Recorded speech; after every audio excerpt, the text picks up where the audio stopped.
So I came back to Carpinteria where I grew up about 20 years ago, moved back to town and went and started coaching at the high school that I went to, and so I started helping out around there. And I watched these kids that were amazing young men. I coached the boys at the time, amazing men. These kids are going to end up graduating high school, going off, and they're scholars, they're athletes, they're great young men, just so much potential. I watch these boys, and then without some of that fatherly wisdom and direction in their life, end up just sort of going and falling off that same precipice, that same kind of conveyor belt that their uncles did or their fathers did. And I watched this, and it sort of broke my heart. And so right away after the first year of all these young men, I'm like, all right, great. What are you guys doing? And then it's 6 months later, and they're at the parties and they're drinking and it's drugs. And I'm going, okay, we got to do something. And so I said, I'm going to start a little basketball team.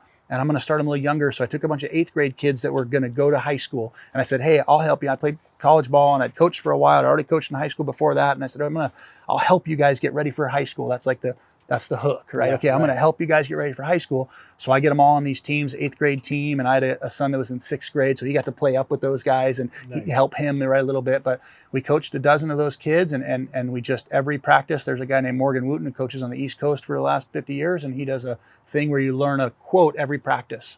So we call it a character saying. So every practice, we circle up at the very beginning and say, here's the quote of the day, say it back to us. We all kind of reiterate back and forth, hey, you're not saying it, come on.